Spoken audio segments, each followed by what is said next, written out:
Hello everybody, welcome back to Book Club. How are you all? I hope you've had a really lovely week. Now we are ready for the next instalment of There's a Werewolf in My Tent. Now, where did we get to? Here we go. Werewolves in Need. That afternoon, we all went to Visitor Centre, and when we got there, I said, I've got a plan, follow me. My plan was to see if there was a computer we could use to find out if there was a werewolf cure. Jodie said that was a brilliant idea, and Maisie said we might even be able to find a charity for werewolves that could give us some advice on how to help them. But we weren't allowed to use the computer in the visitor centre because it said staff only on it, and also because it was behind the counter in the gift shop. That's when Jodie said this was an emergency and that sometimes you have to break the rules if it was an emergency, like when it was about werewolves. So we pretended to be looking around the exhibition, and that was all about Jacobite soldiers and a battle that had happened. The plan was that Zach was going to cause a diversion, and at this stationery bit, by accidentally, on purpose, knocking all the rubbers and pencils on the ground. Jodie said that would make the gift shop man really annoyed, and he would come over and moan at Zach a bit and start picking them up while we sneaked behind the counter and used the computer. But Zach said that this was probably the riskiest plan that Jodie had ever come up with, and we knew he was right because the gift shop man could come back at any time and catch us behind the computer, and he would probably call the police.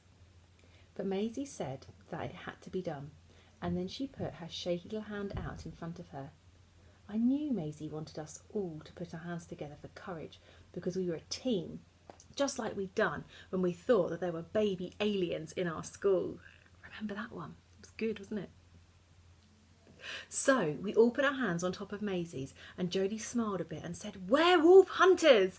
And Maisie said, "Werewolves in need!" And we all nodded and sent Zach off to wreck the stationery bit. There they are. A cure. As soon as Zach knocked over the tray with all the rubbers in it, the gift shop man rushed over to see what was going on, and we slid behind the counter.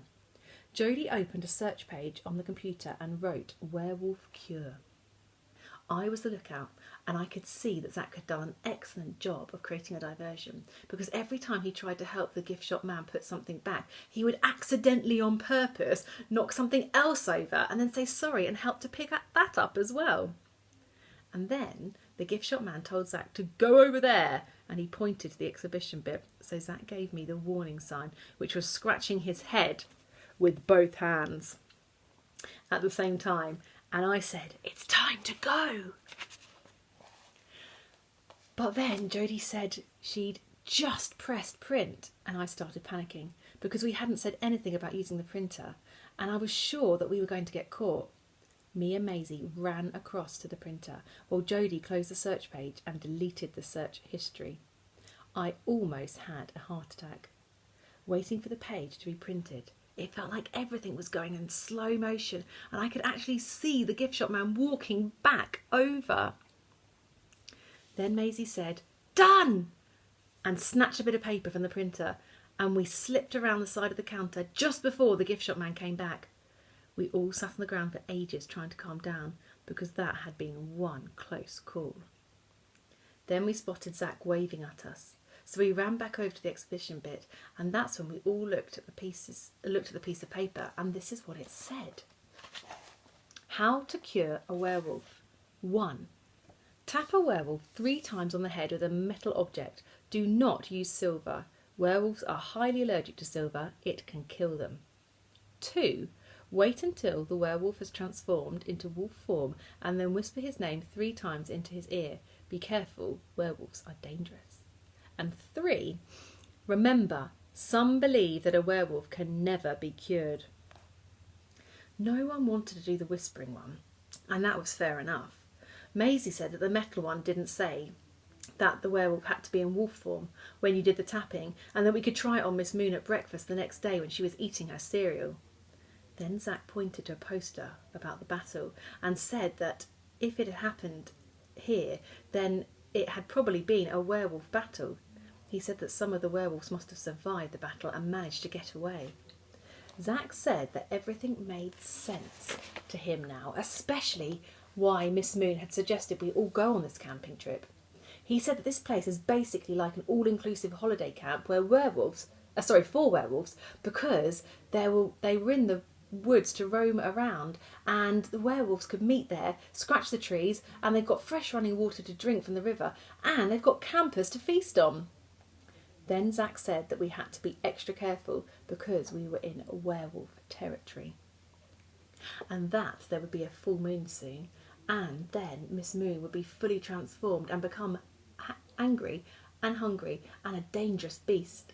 And Maisie gulped. That night we all gathered around the campfire and toasted marshmallows.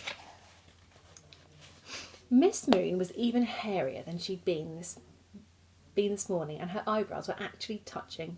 Then, all of a sudden, Jodie said, "I have to go to bed. I'm so tired." And she left, even though she had loads of marshmallows left. Zach said, "That's weird." And it was weird, because Jodie loves toasted marshmallows. Then, when we all went back to our tent, Jodie wasn't there. I was just about to start freaking out when I heard snoring. It was coming from Zach's survival tent, and when we peeked inside we saw that Jodie was there fast asleep. I had no idea why Jodie had gone to sleep in Zach's tent, but then Maisie said that maybe she was feeling sick from all the marshmallows, so we just zipped up the tent and went to bed. But later that night I woke up suddenly because I thought I heard werewolves snuffling outside our tent. I held my breath to see if I could hear it again, but there was nothing. So I just lay there trying to decide what to do next. I must have fallen asleep, because then in the morning, Zach was shaking me and shouting, "She's gone! Jodie's gone!" Full moon mission. I couldn't believe that Jodie had gone, and I knew that we would never survive. And I just knew that we should never have let her sleep in the survival tent by herself when we knew fine well that there was a werewolf in the camp. We all ran outside and started asking everyone if they'd seen Jodie. And Maisie was crying because she thought Miss Moon had eaten her, and then all of a sudden a voice said, "What's going on?" And it was Jodie. We all hugged Jodie so tight. She said, "Stop! Can't breathe!" So we stopped. Jodie said that she'd gone to the shower block and that we all needed to calm down and that she was 100% fine. But she didn't look 100% fine. She had big dark circles under her eyes and her face was all red and blotchy. That's when I noticed that Jodie had a huge backpack with her. And when I asked her why she'd taken so much stuff to the shower, she said, "Listen, we have a new mission. We need to find out when the next full moon is, so we can be ready." Then all of a sudden a dark shadow covered Jodie, and we turned round to see Miss Moon hovering over us. I gulped because Miss Moon looked hairier than ever. Her hair was all over the place, and she even had a bit of a moustache now. Miss Moon stared at us for ages. She looked angry. Then she said, "You're late for breakfast, hurry up," and stormed off. But we all knew that this was no time for breakfast. We needed to start the full moon mission right away, because Miss Moon was now so hairy that we knew the full moon must be really soon. And we all knew that if the full moon happened while we were camping, we would all be in grave danger. So we quickly grabbed some supplies and sneaked off into the wood to our den. It wasn't long before we had to admit that we were 100% lost. Jodie tried to say that we weren't lost and that her shortcut had worked, but I said I didn't think ending up completely lost meant that a shortcut had worked. And then Jodie started getting really angry at me and saying that she had got her compass out and that she knew exactly what she was doing. So I got angry back and said that watching Extreme Survival didn't make her an actual survival expert. Jodie got so angry when I said that her face went red and she stormed off into the woods by herself. So Zach ran after her because he said the last thing we should do is split up. I sat down on the ground with Maisie and she gave me a snack from the bag. Then Jodie and Zach came back, but Jodie had said that her compass was obviously broken because north should stay in the same place and that the dial shouldn't spin around all over the place when you're actually standing still. That's when Zach said that it was a bit of a spooky thing how much the compass dial was spinning and that maybe it had something to do with the full moon and werewolf energy. And Maisie gulped and started measuring the length of her arm hairs again with the ruler because she was still scared about catching the werewolf affliction. Jodie put the compass back in her bag and took a deep breath and said, "Okay, I have a confession." We all stared at Jodie and Jodie said, "I'm lost." Lost in the wilderness. Maisie started to shake a bit when Jodie said that because it was a bit scary when the only survival expert in your group actually says that you're lost. Maisie took her phone out, but she didn't have any signal, so we knew we couldn't phone the army or anything like that. So we all sat quietly because Jodie said that she needed silence so she could think and get connected to nature. Then, all of a sudden, Jodie's eyes snapped open and she said, "Right, I can do this." And that's when we all thought that Jodie had gone a bit mad because she started digging up mud and smearing it all over her face. We sat staring at Jodie with our mouths wide open and then Jodie said, "Camouflage!" Jodie said that we had no idea what might be lurking in the woods and that we had to use camouflage to protect ourselves from predators. And before Jodie had even finished her sentence, Maisie had covered herself in mud. Jodie gave Maisie a salute and said that our number one priority was shelter because who knew how long we would be lost in the woods before someone found us or we managed to find our way out. I started to get really scared because I definitely didn't want to spend the night in the woods, so I said that maybe we should just try to get out and if we couldn't, we could make a shelter then. But Jodie said that it was the number one mistake that people made in season 1 of Extreme Survival because by the time it gets dark, it's too late to find the materials you need to build a shelter and then you lose. Then Jodie's eyes went really wide and she looked totally scared because of all the mud on her face. And she said, "This is not a game. This is real life. So if you don't have a shelter by nightfall, you don't lose out here, you..." But Jodie didn't finish her sentence. Maisie was shaking. But we all knew what the last word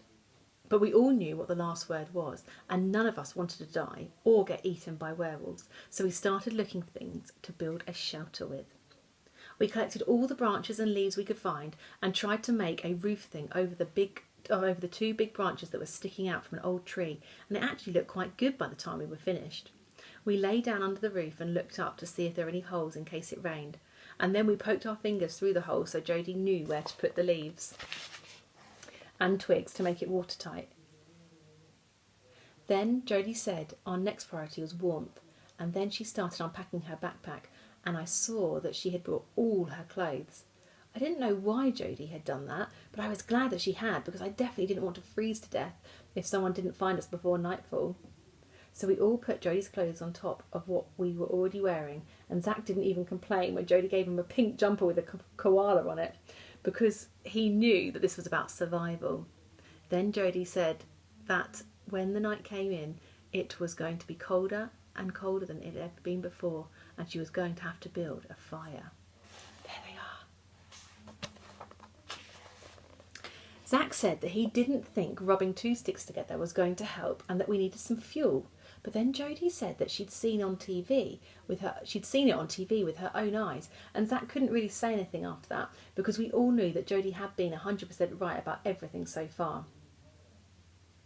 And so we all knew that if Jodie hadn't watched Extreme Survival, that we'd all probably be werewolf meat by now. So we all sat and ate the snacks Maisie had packed and watched as Jodie rubbed 2 sticks together for ages, but nothing happened. So that's when Jodie said that the fire was no longer the next priority and that water was the next priority instead. Then Jodie got a big smile on her face and went into her bag and brought out a survival straw. Jodie said that she'd bought it on eBay and that you could drink water from anywhere using it, even a puddle, and that the straw made it taste like some sort of normal water from a tap and kept all the bacteria and insects and diseases out. I was just about to say there was no way I was drinking from a puddle when Maisie's backpack bleeped. We all screamed because we knew that it meant that Maisie had phone signal, and that meant we could call for help. Maisie threw her phone at Zach because she was panicking a bit and because the phone only had 1 bar of reception.